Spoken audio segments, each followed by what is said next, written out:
How to learn English with best English stories. For now, here is a list of tips and advice for learning English with best English stories. Just listen. First of all, you don't really have to do much more than just listen to the episodes. I realized some time ago that a lot of the students of English that I met at school in London did not listen to enough authentic English. They were willing to spend money and travel across the world in order to improve their English. And yet most of them, for some reason, were not prepared to take a bit of time every day to listen to something in English. Why? I think partly this is because they didn't know what to listen to. A lot of people watch TV and movies in English. Fine. But honestly, that might not be the best way to improve your English. Film is very visual. A lot of what you understand from a movie is the visual storytelling. It's important to just focus on the audio, on the language. So, a lot of students didn't know what to listen to. They thought that they didn't have much choice. Actually, there's plenty of choice out there. The BBC has plenty of podcasts. There are loads of podcasts on different topics on iTunes, but they're all made for native speakers. They're too difficult to listen to, and ultimately, that's not motivating. There are some podcasts out there which are made for learners of English, but a lot of them are just focused on language learning, at the expense of entertainment. They're useful, but they're a bit dull. This is less the case now because 5 years after starting this podcast, there are more interesting things out there for learners of English, including my podcast. So I decided that I'd try and create something for learners of English to listen to that they would actually want to listen to, beyond just learning English. Ultimately, I think to listen to English for extended periods of time, you have to have an interest in what is being talked about, or you have to find it entertaining. Otherwise, it's hard to really sustain your concentration, and it becomes like a chore. There is real value in listening to English for extended periods of time, but it's difficult to achieve because you get put off by not understanding things, or because the recording is a bit patronizing and dull. I don't want to blow my own trumpet here too much, because I'm sure that my podcast is not always as entertaining or as engaging as it could be, but I think the only way to get people to keep listening is to try and make it entertaining as well as informative about English. So, I record this podcast with you in mind, but I try to keep it as authentic as possible. I try to avoid being simplistic. I try not to grade my English too much. I know it might be challenging for you sometimes, but I attempt to hold your attention by talking in an enthusiastic way about subjects which I personally find interesting. Hopefully, the result is that you keep listening and that you feel personally involved in it somehow. Then, by exposing yourself to lots of English in this way, you are able to acquire the language, to pick it up in a variety of ways. Stephen Krashen and Language Acquisition Theory. Let me now refer to the language acquisition theory of Stephen Krashen. This theory is very well known among language learning theorists, and it underpins a lot of what we know about learning and teaching English. Krashen believed that there are 2 ways to develop our language learning skills. One is through language acquisition, and the other is through language learning.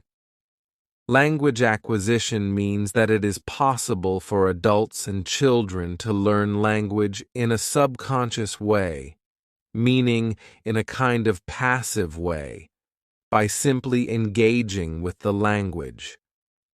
The important thing is that you focus on the message in a bit of language.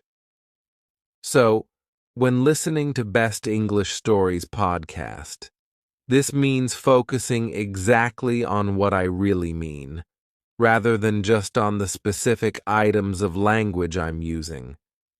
The primary focus is to just understand what I mean, hopefully at a fairly deep level, in order to laugh at something I've said or feel moved by it, and then you kind of pick up the language as a result of that.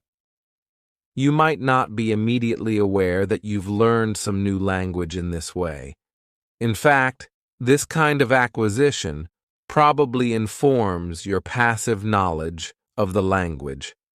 According to Krashen, another type of language development is language learning. This is when you focus on learning specific forms, like studying grammar rules, for example. It involves having some instruction by a teacher, perhaps in the form of error correction, or from a grammar book which explains the rules of English. The downside of this kind of learning is that it is rather dogmatic, can be boring, complex, and abstract. It doesn't necessarily replicate the organic way in which we pick up language as children, and doesn't quite allow the subconscious acquisition of language that occurs from just engaging with the language in order to understand a message being communicated. All right. So how does this apply to the way you can learn English? Well, I think it's pretty important to get both aspects of language learning into your life.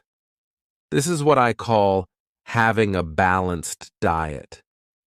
You shouldn't just study the grammar rules in a dogmatic way, although that is undeniably important. You should also attempt to just engage with the language as it is used in natural, authentic, and meaningful situations. How can you do that? Ideally, this would mean going out into the world and doing things in English. In fact, this might be the best way to improve your English. If you get a job that requires you to use English all day, you will improve quickly. It'll be really hard, but you'd be forced to improve. That's like a boot camp for language acquisition, because you're not really studying the language, you're just attempting to survive in it. You're really focusing on the communicative acts you are trying to achieve. You're really focusing on meaningful messages, and you naturally learn the most direct and effective way to understand and communicate meaningful messages. You might not be able to do that in your life. You might not have access to native speakers in that way. So, my podcast can be a substitute. It's not really the same as attempting to work in an English-speaking environment. But the key point is that you can replicate aspects of that experience by just attempting to follow or keep up with what I'm saying, and do that regularly over long periods of time, and you'll pick up massive amounts of English. So, just listen. Try to follow everything I'm saying. Try to enjoy it and engage with it. Listen regularly. Listen for extended periods. This will all contribute to your acquisition of English, as described by Stephen Krashen. That's language acquisition, but you can also do more traditional language learning alongside Best English Stories podcast. First of all, outside of listening to the episodes, you can do your formalized language studying from a book or in class, and use LEP as a companion to that. Study the language, and then try to notice aspects of the language that you've studied in episodes of the podcast. For example, if you've studied verb tenses, you can listen to a story I've told on the podcast and try to notice those verb tenses, how I'm using them, how I'm pronouncing them, and so on. It can back up, confirm, or clarify the language study you've been doing. You should always refer to authentic language usage as a way of checking language that you've studied. Also, you can study the things I say in the podcast more directly. The podcast can be a study tool. Here are some ways you can do some active language study with the podcast. Use transcripts. You could read a transcript and check new words in a dictionary as you find them. Pay attention to the way I use the words, including the grammatical context, collocations between words, and pronunciation. Any new words or structures you find, make a note of them and practice using them yourself. You could attempt to write your own transcripts. This reveals a great deal about the gap between the English you know and the English that I use in the podcast. Try transcribing a section of one episode. You could do an episode that has already been transcribed. Listen carefully to it and try to write down every single word. There may be certain utterances that you just can't identify. Mark them with question marks. Listen again and again. You could just focus on a specific 5-minute section of an episode. Keep listening until you've done your best. Now check the proper transcript for that section and compare it to what you wrote. What are the differences? Now you can identify the gap between what you understand and what I said. Try to close that gap. Check the words you didn't know. Identify why you missed the pronunciation of something. Think about how I say these words and phrases and their definitions. Then you can start working them into your English when you speak. We'll look at ways of developing your speaking in a few minutes. A note on transcripts. You may be aware that a lot of my episodes have transcripts, which can really help you to study the language, although you shouldn't read them all the time. But you can also contribute transcriptions to my channel.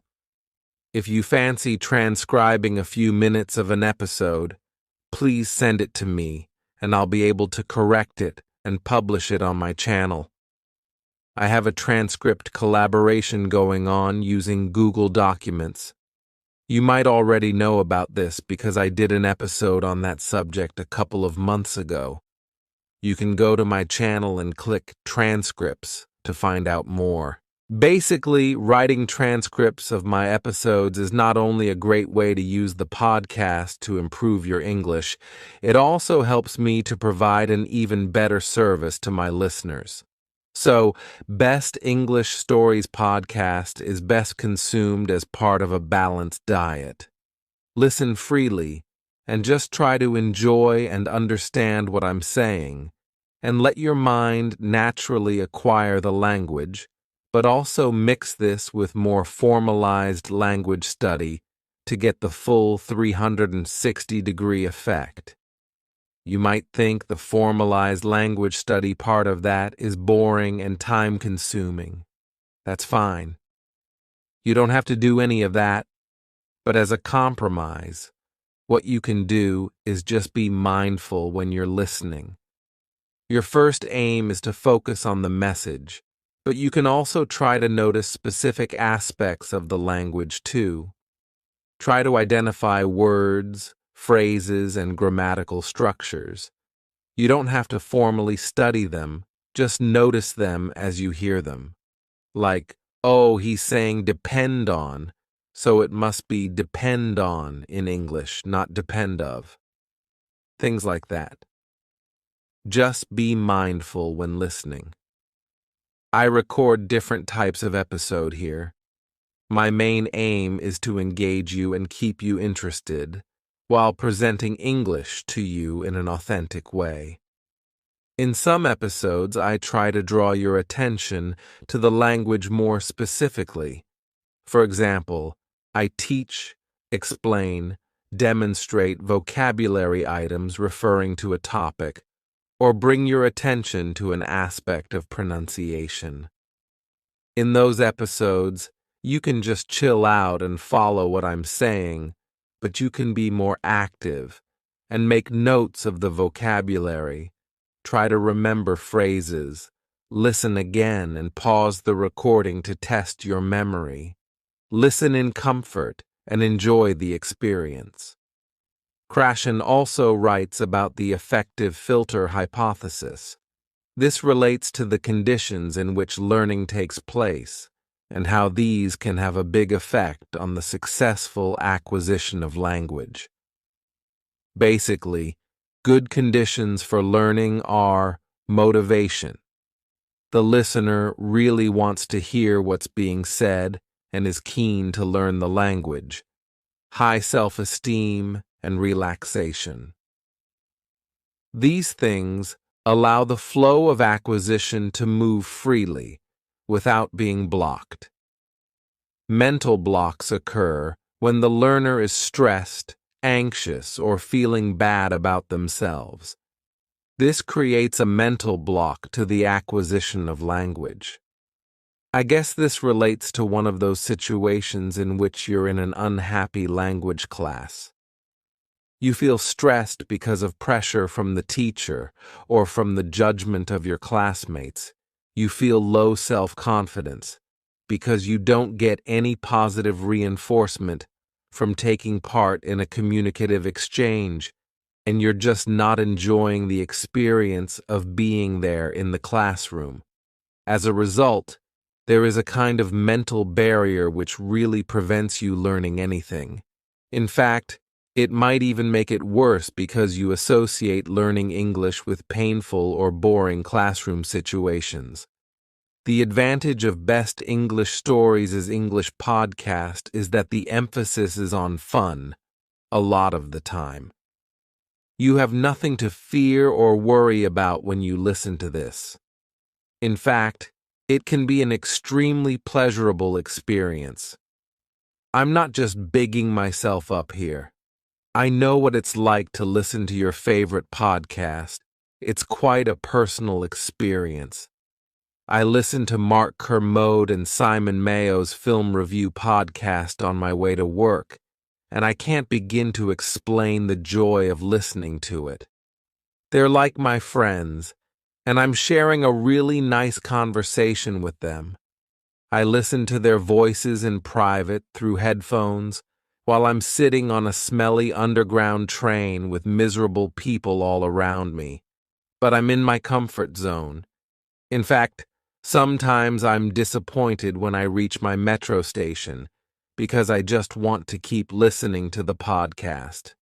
Hopefully, listening to Best English Stories English podcast is a similar experience for you. That's certainly the idea. This should be a personal and enjoyable experience for you, and I invite you to just enjoy being part of the podcast community. And remember that all around the world, there are other people like you, listening to me ramble on about stuff. There's no chance of the effective filter giving you a mental block in this situation because you should be in your comfort zone. That's the advantage of podcasting. You really can listen to this whenever and wherever you want, and you are free to get as comfortable as you please. As I've said before, feel free to listen to this in the bath, on the loo, or as you softly and slowly drift off to sleep at night. Of course, you can also listen at your desk, with a pen in your hand, or while typing, in order to make notes or write transcripts. You can also sit up and read transcripts. It's up to you. The main thing is to just enjoy yourself and let the English go into your head. Just imagine that my voice is bouncing around inside your mind, and lots of the words and sounds are sticking in there. You should certainly listen to episodes more than once. In fact, if you're interested in really learning English from this podcast, I think it's vital to listen several times. Once is not enough. In fact, you might only scratch the surface if you listen just once. Listening again and again will allow you to get really familiar with what's being said. You'll notice and remember things that you didn't catch the first time. Repetition is really important as a way of helping your brain notice patterns. After a couple of listens, you'll remember certain phrases, bits of intonation or responses, and they will be reinforced when you listen again. It might be asking too much of you, but you could even start to remember and repeat some of the things you've heard on Best English Stories' English podcast. I don't necessarily expect you to repeat everything I say, but perhaps you could memorize the lines of a comedy sketch that I present to you, and then repeat the lines to yourself or your friends, or just while you're listening again.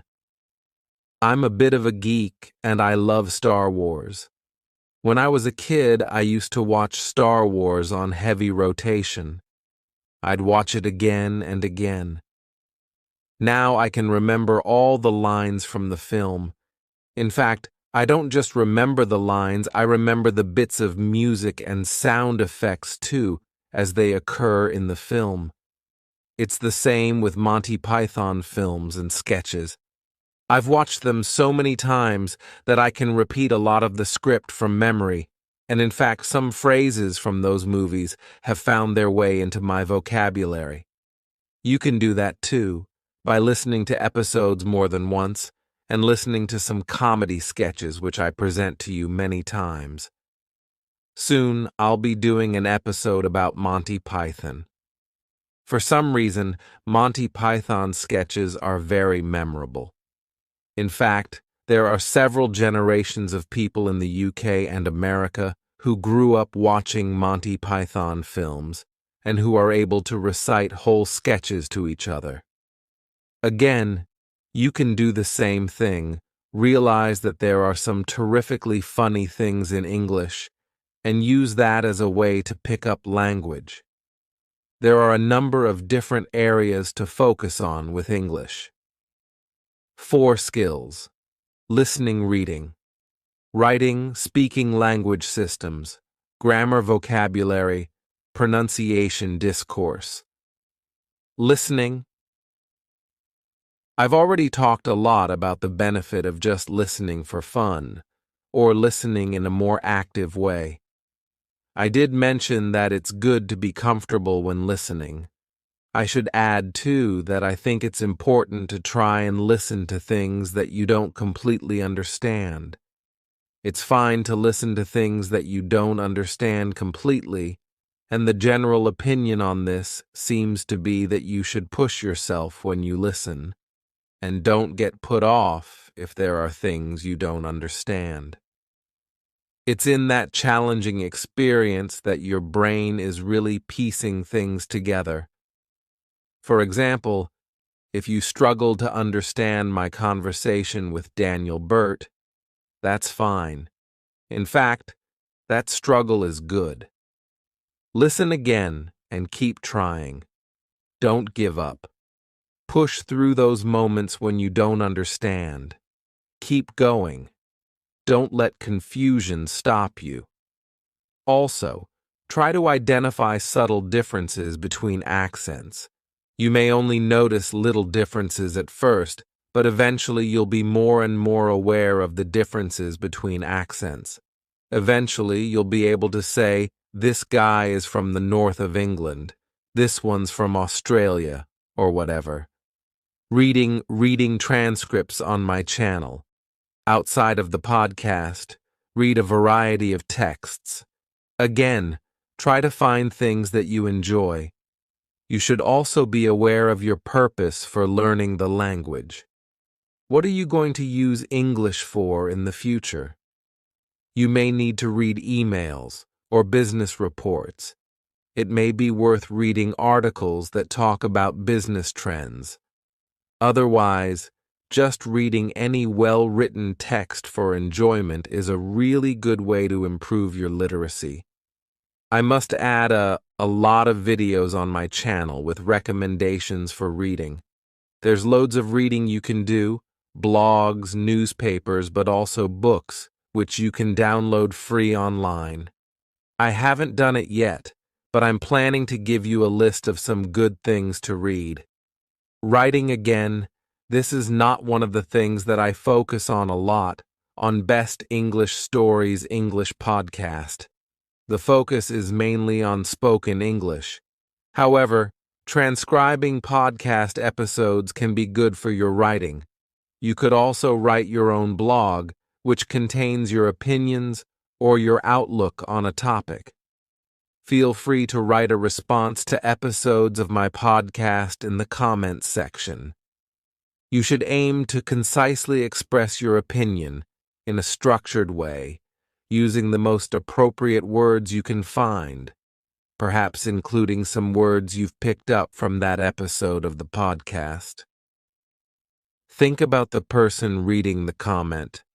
Make it easy and enjoyable for them to read, and focus on stating very clearly and efficiently exactly what it is you want to say. Considering those ideas can help you to make your writing more effective. If, however, you need to practice writing for the IELTS test, you will need to do more specifically focused writing practice, probably using an IELTS preparation book or following an IELTS course of some kind. My podcast can help you with general skills, vocab, etc. But for specific kinds of writing work, you should do some specific writing practice. Practice, practice, practice. As I said before, to get the best out of Best English Stories' English podcast, use it as part of a balanced diet. Speaking. Perhaps the best way to improve your speaking is to actually practice it in real-life situations. The requirements of that situation will train you to say the right things at the right time with the right tone. You should certainly be aware of how intonation is important in affecting a message. These are things you can learn from trying to enter into meaningful acts of communication and learning from your mistakes. You might also need a teacher to actively correct your errors, but you can definitely use Best English Stories' English podcast to improve your speaking too. Let's look at some ways to do that. Just try to take some aspects of my speech and apply it to your speech. You could just add some words or phrases you've heard from me and use them yourself. Or you can pick up some speech patterns, pronunciation from me and add that to your speech too. If you like, you could use my speaking as a kind of model for your own speech. More specifically, you could copy and repeat some of my sentences. Listen to a line I say, and then repeat it and try to sound exactly like me. You could listen to phrasal verb episodes, and whenever I present an example sentence, pause the episode and repeat it after me.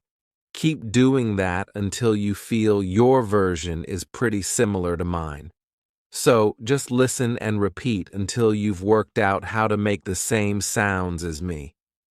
Think about vowel and consonant sounds, combinations of consonants, and how to make those sounds with your mouth.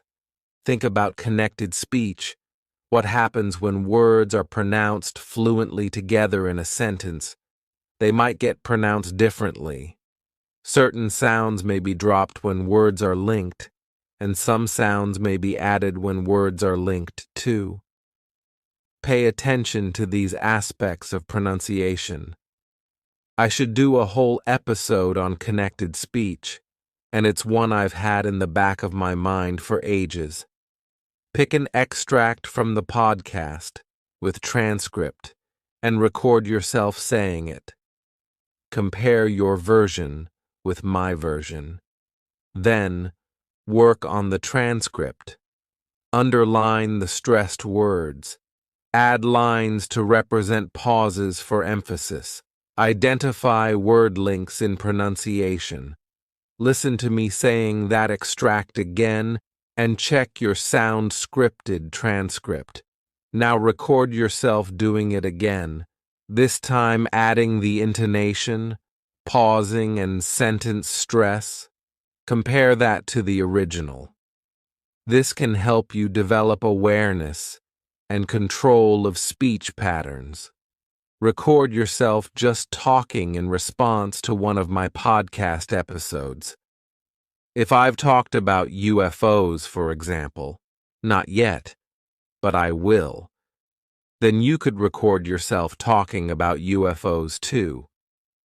Try to include any words I've presented to you on that topic. If you like, you could leave an audio comment on my Audioboo page and let the world know how you feel about something. Or you could start doing your own podcast, like Zdenek from Zdenek's English podcast. He's not a native speaker, but following a suggestion in one of my episodes, he decided to do his own podcast. He now has followers and listeners, and he's really into it. Listening to his episodes, I get the sense that his confidence is developing and he's finding his own voice. It must be very good for his English, which, of course, is already excellent.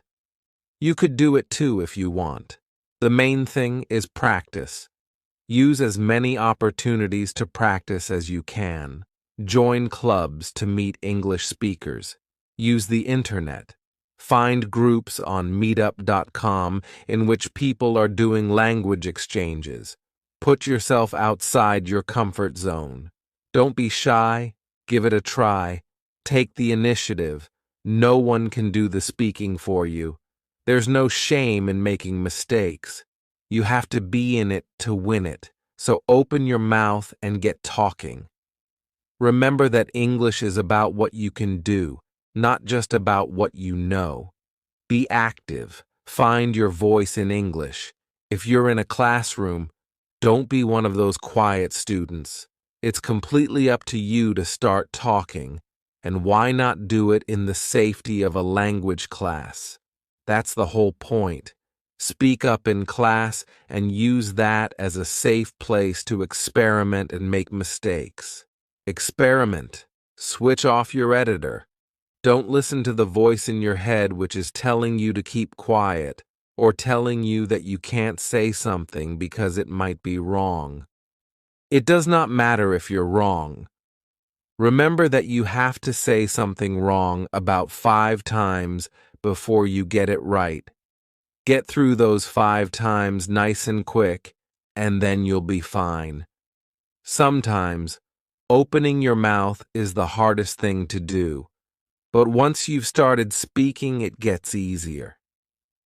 Keep up the momentum. Keep your voice warm. Stay positive. Enjoy expressing yourself.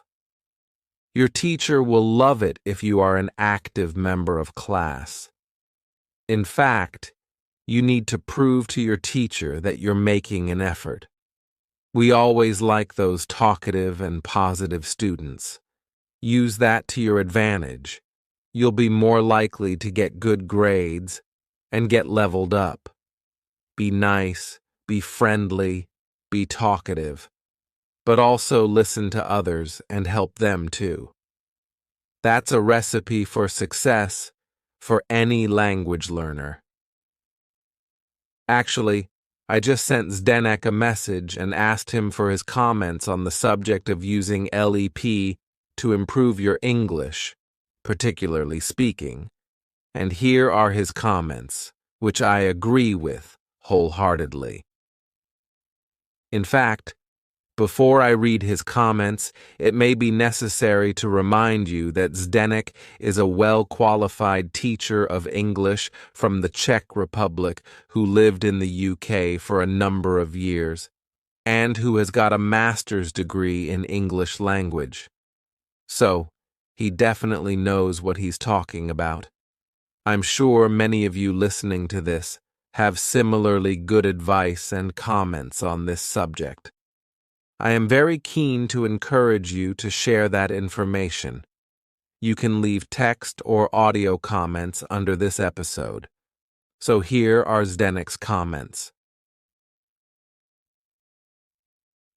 How can listening to LEP improve your speaking skills? It can mainly improve the following skills, sub-skills. 1. Listening, obvious. 2. Reading, spelling, reading scripts, additional notes. 3. Writing, spelling, script, feedback or Thanksgiving emails to Best English Stories. 4. Grammar, listening to grammar patterns as part of exposure theory. 5. Vocabulary, learning new vocab also guided by the exposure theory. 6. Pronunciation, passive listening. As for the speaking, it is a different question. If you want to improve your speaking through LEP, you have to approach this actively. Not everyone is willing to do this. Some people tend to be shy, have approach anxiety, etc., and prefer listening to the podcast as passive recipients. That is fine. However, here are some suggestions on how you can actually improve even your speaking skills. 1. Contact someone via LEP community. There are a lot of interesting people eager to learn English from all around the world. Contact those who have a similar level as you. This way you can both benefit and learn from each other, and no one will get bored. Ideally, have an interest in common, sci-fi films, sport. You already have one important topic in common, LEP. Try to befriend these people, add them on Facebook, start Skype conversations with them or something. 2. Record yourself speaking about a topic. Ask yourself questions related to LEP. Answer these questions or just practice vocabulary. Best English Stories teaches you. Listen back to yourself. Try correcting your errors. Re-record. Compare your recordings you made some time later to see your improvements. 3. Record comments in Audioboo, max 3 minutes. Why is everyone so shy? Is everyone afraid that they will be judged? Who cares? Just be friendly, and you should be accepted by the community. Best English Stories is a teacher. He deals with mistakes every day. We all make mistakes. Never be afraid to make mistakes. A man who never made mistakes never made anything. Are you afraid to take on a challenge and face our greatest fear, public humiliation? Well, don't be. If we fight it actively without fear, we can significantly improve our speaking skills this way. I just want to add a couple of points here about making a fool of yourself, my experience of speaking French, and a fear of public speaking. 4. Try running your own podcast. Most of you can do it. Again, it is only about facing your fears of making mistakes and exposing yourself to the public. This podcast can be just for you and your friends.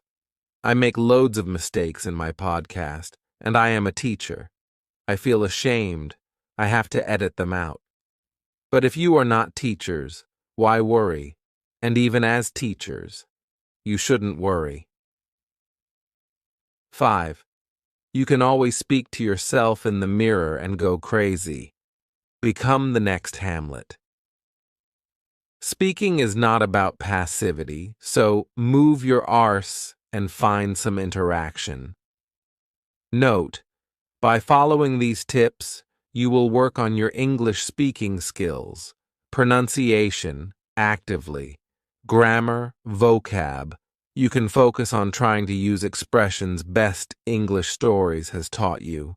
Listening skills, as you listen to your friends talking, for example. There are so many benefits to active speaking practice. Thank you, Zdenek. As I said before, I welcome your comments too. Let's share our thoughts on this subject together. It's time for my LEP ninjas to come out of the shadows and deliver some powerful advice. LEP ninjas, assemble! Regarding language systems, I have some things to say about grammar, vocabulary, pronunciation, and discourse. To be honest, I've already spoken enough about grammar and vocab. Let me just remind you of the theory of exposure. I've talked about this before. The idea is that by listening to lots of English over extended periods, you're feeding your subconscious with all the patterns of English usage. Your brain is hearing all these patterns of English, including frequent word combinations like prepositions, tenses, features of pronunciation, etc. Ultimately, it all goes into your head and informs your sense of instinct for the language, so that when you come to do a test in English, you feel the answer. You know that this particular preposition goes with this particular verb just because you've heard it a number of times before, and so it feels natural. Feed your head with English. Feel the English rather than knowing it. Use the Force, young Jedi, and remember, the Force will be with you. Always. Oh, and don't forget, you're never too old for this. Language study is a great way to keep your mind fresh and supple. My grandfather is over 90 years old and he's still really sharp. Perhaps this is because he's still going to French and Spanish classes on a regular basis. Regarding pronunciation, a lot of the tips you've been given here will help with that.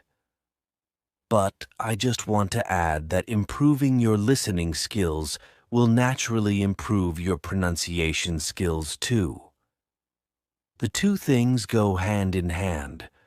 The more you're able to understand natural spoken English, the more you are able to decode the sounds used to make it. Understanding this natural sound code can allow you to start using it too. There is a direct connection between listening and pronunciation, but to fully reap the benefits, you need to actively practice pronunciation.